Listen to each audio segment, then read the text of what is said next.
What is up, Doghouse? And it is your boy, Tank Dog, coming back at you with another one. You already know what I'm about to say. It's gonna be quick, but if you read the title already, I know I'm irritating y'all. I can feel it. I went back to 1440p. 4K, 32-inch OLED, and I'm this close to my screen for one. That should have never happened. And I'm just telling y'all, like, I'm about to give y'all the entire rundown of what I was thinking when I went 4K, and now I'm back. The entire rundown. I'm finna explain why I went back to 1440p. And this is no knock to 4K. If you game at 4K and it's for you, then keep on gaming at 4K. But unfortunately, it wasn't for me. And I'm gonna explain why in this video. Well, let's start at the very beginning. I have a 27-inch MSI 27QPX, 360 Hz, 1440p OLED monitor. That's what I gave up to get a 32-inch 4K OLED monitor. I ended up getting that monitor. I played on it. There's a couple things that I learned in this process. My first monitor was a PG27 AQDM. That's a matte finish, 1440p. I think it was like 240 Hertz. That was my first OLED monitor, and it was cool. I loved it. I switched to this one though, 360 Hertz MSI, from a mini LED 4K actually. But I switched back to OLED because once you go OLED, you can't like stay away. So I switched back to this one right here, the specific one that I'm talking about, 360 Hz MSI MAG. So I switched back to this 1440p monitor right here, the one that I'm talking about, 360 Hz. So I switched back to this one from the mini LED. This has a glossy finish to it, and it is the most beautiful screen that I've ever laid my eyes on. The glossy finish. I'm not a fan of the matte, which was the 32-inch 4K that I had, the OLED. It was a matte finish. Now, I'm not a fan of matte finishes at all. At 32 inches, I'm not a fan of matte finishes.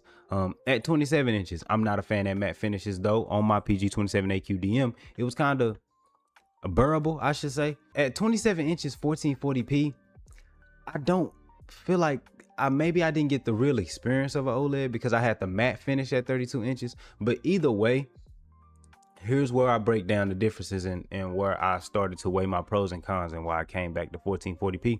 It didn't take long. Number one, I figured out what I was doing wrong, but even though I figured out what I was doing wrong, by the time I figured it out, I was good. And that's 2160. Like, if you ever go to the settings and you want to watch the most advanced like image of what you're watching, is like, you know, 1080p 60, 1440p 60, 2160p 60.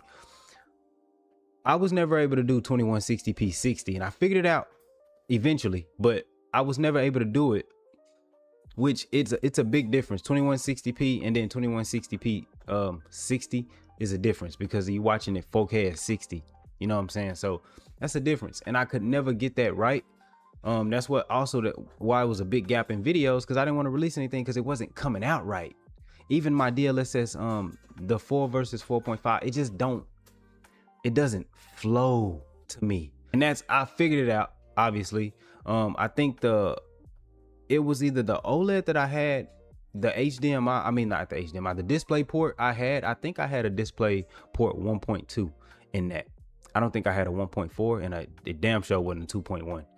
Speaking of that though, in my 360 Hz 1440p, I went ahead and future proofed it. I got a 2.1 port in this one now. So even if I ever decide to go back up to 4K, which I highly doubt, but it would be, if I ever did, it'd be at 27 inches, not 32, just because of how close I sit. But I'm not thinking about it, to be honest. And here's where I give y'all my reasons of being at 1440p and staying. So to me, 4K is like it's like that girl that you always wanted, and then you finally get her, and then you like, damn, I see why your ex cheated. Or you like, I see why you single. Like, you beautiful. My God, 4K is beautiful. But I see why people say 1440p is the sweet spot. Like, I see why. The girl that you always like wanted to like knock down, and you finally knocked her down, you was like, you know, it was alright. You know, you going about your business. That's what 4K to me is like. Both of those scenarios to me, it's beautiful. As far as clarity, if you're a gamer who only cares about like image quality, clarity, then 4K all day. Like, you got it, brother, you got it. But for me, 1440p is winning in so many other aspects than just like, it can take the loss in clarity, because number one, 4K has a nice clarity, but that comes with some latency. That also was the reason that I was like, nah, because this latency is a little different from my 1440p latency. Like the latency in some of my gameplays was like 60, 50. I seen some 70 in Cyberpunk. And another thing that I said that I got wrong on, I said 1440p quality was like running the same as DLSS performance 4K. I was wrong on that, because I forgot to take into account on 4K, I had frame gen on. On 1440p path tracing, I don't cut on frame gen. I just let the game rock out. Usually at DLSS 4 balance, but this 4.5 is tricky. I'm gonna make a video on that too, because I'm looking at Model L. Model L quality or Model L balance is the way I would play. And the reason these tests for me with Cyberpunk are so important, because guys, I don't know if you know, but there's a behemoth named GTA 6 that's coming pretty within the next year. I know consoles getting it first, but we getting it the year after. Hopefully. My God, hopefully. Cyberpunk is a good test of how GTA 6 is going to be ran. I'm pretty sure GTA 6 is going to be better optimized, of course, but Model L 1440p quality or balance path tracing on GTA 6, if I can get 80, 90 like I'm getting on Cyberpunk, come on, man. What more could you ask for? And then I could touch up some more settings to get into the hundreds. Oh, I'm a settings connoisseur. Arc. I'm going to do a video on Arc as well, because I tested 4.5 1440p DLSS 4.5 on Arc. I was in the hundreds. I gotta make a video on that. And then and also never had 60-70 latency with 1440p. It just feels so much smoother. I never had 50-60. I think the highest latency I seen was 1440p 4.5 DLSS quality. I think that was, quote me on that. When I do the test, you'll see for sure, but I think that was 50 latency. If that 50, I'll keep going. Clarity, 4K got it, right? 8.3 million pixels, right? But 1440p has 3.7 million pixels. I don't think that's too far off, especially at 27 inches, 108 ppi. That's more than enough. 27 inches at 4K, 166 ppi, okay. But why the hell do you need that much visual fidelity? Seriously, especially when it's hindering performance the way that it's hindering performance. 4K is beautiful. DLSS 4.5 has helped a lot of things with 4K. But one thing it has not yet helped was the feeling of there's something playing at 4K for me. And it may be because I've been 1440p for so long, but playing at 4K for me, it just doesn't feel like we're there yet, guys. It doesn't feel like the tech is there yet.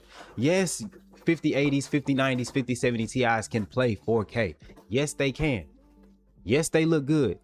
But there's just something to me, the feel of the game, the snappiness, the latency, all of it put together, the overall performance of the game at 4K, it just seems like there's something missing right now.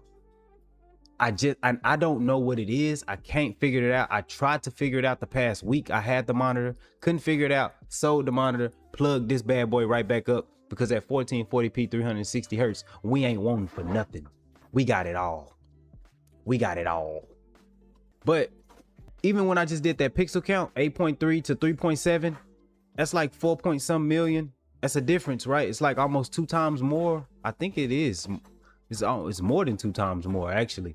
But when it's fast-paced gameplay, it's so hard to tell the difference. And now I can talk these things because guess what? I had a 32-inch 4K OLED monitor. So now when I made the video that I made at the time and I said the 5080 is really a 1440p card, I had all these people checking me about how they thought that I said that, oh, you just can't play at 4K. You could play at 4K. That's not what I'm saying. But the fast-paced gameplay from 1440p to to 4K on like a Cyberpunk or on any other, on like a Arc, when I'm flying on dynos on Arc, or when I'm driving on Cyberpunk or doing a mission on Cyberpunk and I'm been playing the game for an hour, 2 hours, and I'm 2 hours in, when it's like fast-paced gameplay and it's stuff like that, it really looks similar, especially on an OLED screen. It looks similar. You forget that how many people have started playing a game and forgot that you even had the game on performance mode because it was running so smooth. You don't even think about it anymore. Like when you first get the game, you're trying to put it on quality each time. You put it on whatever graphical fidelity mode that looks the best. But eventually, when you get used to the game, you just start hopping on the game. You find yourself playing in like that performance mode more than that graphical mode. And that's because when it's a smoother performance when you start getting into the game and it's fast paced and you kind of forget that you're playing on 1440p, especially at OLED. And at 4K, it's fine. But at 1440p, for me, I'm saying I like the smoother performance due to having more frames. And to be honest, frame rate matters more than resolution anyways, because none of these cards can really run native 4K like that. It's all DLSS anyways. It's all super sampling. Dumbing it down to 1440p and bringing it back up to 4K. Dumbing it down to 1080p and bringing it back up to 1440p. Dumbing it down to, I seen some dumbing it down to 420p and bringing it back up to 1440p or 4K. With that being said, I just think that like 4K, like if you play story mode games and you know what I mean, like I see it's a difference. Barely, but it's a difference. I mean, if you care about a couple more sparks from the fire. Also, with 4K, guys, these new monitors with the True Black 500, I haven't tested them yet for myself, but a lot of people in the videos that I've seen of these monitors, they saying it's really hard to tell the difference now between 4K and 1440p. Not to disrespect 4K, but to more show respect to the image quality that is now in 2026. You don't need 4K to get a great resolution and be satisfied with it. 4K is extremely heavy. And a lot of games struggle to run it natively anyway. Hell, a lot of games struggle to run 1440p natively. Hell, a lot of games struggle to run 1080p path tracing natively. So I just don't understand, unless you're a story mode gamer, like I just don't understand, like 1440p is faster. It's less work on the graphics card. I think the hardware will probably last a little longer, especially in this expensive market. We want our hardware to last a little longer. The VRAM demic, if you know what I mean. You want to save money. And at 1440p, I think your hardware just lasts a little longer. I think you could build a PC that struggles in 4K, but crushes games in like 1440p. I think that's possible. I think you're saving money by doing that. Exactly. And that's another thing that I wanted to touch on. The price. How's a 27-inch 4K or 32-inch 4K? You're looking at about $800 to $1,000. 1440p, 27-inch OLED. I done seen some for $400. Amazon got one for $425 right now, 240 hertz. What it all barrels down to is that when you got gamers who like to play at 4K, fine. I enjoy playing at 4K. Don't get me wrong. Like if anything you take from this video, I don't want you to take it as I hate 4K or I don't like 4K. I see the use for it, but outside story mode games, I don't see a reason. I wouldn't dare play 32 inches, especially how close I sit to the screen at a fast-paced game like Call of Duty, like Battlefield, Overwatch, and all the other games y'all play at fast pace. Arc Raiders, haven't touched it yet, but I might give it a chance one day. There's no way I'm playing those games at 4K. the latency, number one. And also, once I'm moving around in those games, it's hard to even tell I'm playing at 4K unless you're just moving slow around the map and paying attention to the walls, to the desk, to the chairs. Man, when you're moving around the map and you're not worried about, oh, that bullet was 4K, bro. I seen the gold. I seen the brass from the brass tip on the bullet, bro. It's about the detail. Nobody cares about that in a fast-paced shooter, a first-person shooter. Nobody cares about that in a fast-paced game is what I meant. You starting to enjoy the game. I feel like I'm starting to repeat myself, so I'm gonna just end it there. I'm back at 1440p. A lot of my DLSS 4.5 versus 4 will be at 1440p from here on out. 4K is cool, like it's cool, but it just wasn't for me. Where I'm at, we're having an ice storm this weekend, so a lot of I think the roads are closed as of right now. So I pray that all of y'all around the world, I pray that y'all are good as well. I'm good, I'm safe. I pray that everybody around me in Texas is good, safe. I pray that y'all are good. Real quick, if anything you take away from this video, take this away right here, this little quote. There are no perfect solutions when it comes to 1440p versus 4K. It's only sacrifices and trade-offs. What do you like? And what are you okay with losing? What do you like? And what are you okay with losing? I like clarity. I'm okay with losing frames. You're a 4K gamer. I like frames. I'm okay with losing a tad bit of clarity, even though it's not that much clarity, especially on an OLED monitor. You're a 1440p gamer. 1440p is the sweet spot. If you have a 4K monitor and you have a 1440p monitor, I think you understand exactly what I'm saying. But with that being said, guys, I love y'all. I pray that y'all have a good night and even better tomorrow. No matter what time it is you're watching this, the most important thing that I can tell you besides praying, use your turn signals. Love y'all. Dog out.